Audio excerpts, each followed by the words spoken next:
Good evening and welcome to Tetrakey TV. My name is Mark Hopkins and this is number 92 of 260 Facebook Lives that Rob and I are going to be doing Monday to Friday over 2017. Which is always quite crazy when you think about when you say stuff like that and you're thinking, what's the 15th of May?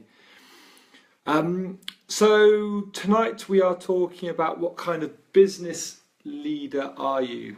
And actually I'm quite cool that Jo's just joined because I think it'd be an interesting question for her to think about because we're celebrating because Jo is working with a client and that is really exciting.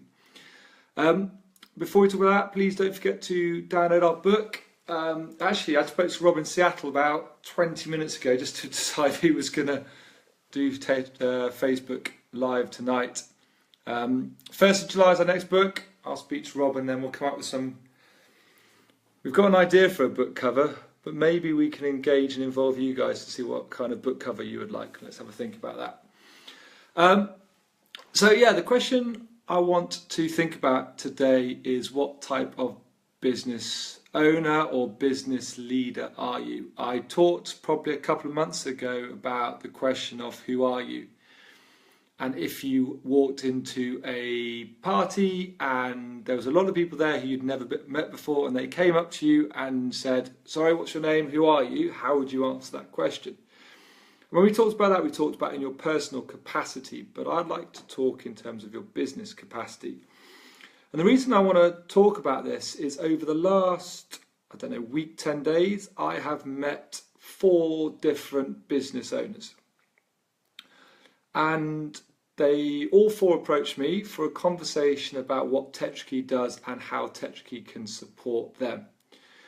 And the conversations were basically, there was 2 people who talked in one way and acted in one way and 2 people who talked in another way and acted in a completely different way. And as I reflected on the different conversations, I then decided to ask them some more questions about their business and also about what kind of support structures they have in place. 2 of the business approached me to talk about growth. They are... One's reasonably well established but looking to kick on now, and the other one's sort of a start-up phase, both in the same profession. And they both had a chat to me about what it is that they need to do to grow. And it was interesting, both of them bought pens and paper, they both took notes, they both reflected on what we talked about and asked me specifically to ensure what they knew what they were going to do as their homework.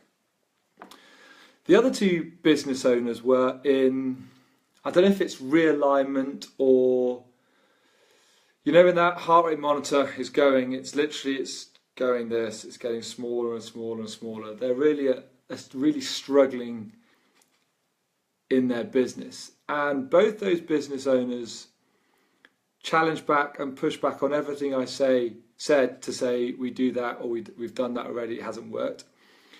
Neither of them took notes and neither of them asked any probing follow-up questions to gain greater clarity. They both went into a more defensive mode, a more negative mode, and you can imagine the kind of body language they had. They didn't hold my eye contact very much, and when they did, they were leaning back in their chairs with their arms folded. Almost like they were having a discussion with somebody to tell other people when they asked, have you had a conversation with someone who can help you? They can say yes. Rather than having a conversation which is, how can we help your business? There's 2 things in that. One is the amount of business owners who have a conversation with Rob and I almost when it's too late. And secondly, how many of them are not open to trying something new? So I'd like you to reflect on a conversation that you might have had with a mentor, a coach, a loved one, a friend when they've talked about your business or your products. And I'd like you to pause, reflect on how you responded to those questions. What dialogue took place? If there was a third party observing you, what would they describe you as? Would they describe you as open? Would they describe you as interested? Would they describe you as willing? Or would they describe you as closed, negative and cold? And the reason I want to just also talk about this is my son did hip hop this evening, and I find it very interesting when you listen and observe how there are so many clues and cues that exist which say the same thing. So they were doing a dance where it was all about starting off with your hands in the air to get you bouncing and get some energy. And as the energy comes, it was about you dropping your arms and opening your arms wide. So you're starting your hands here and then dropping to open your arms wide. And the instructor was saying that scenario and that body language, by dropping your arms and opening your arms wide, invites the crowd to come into you. It invites cheering, it invites excitement, it invites engagement from the crowd.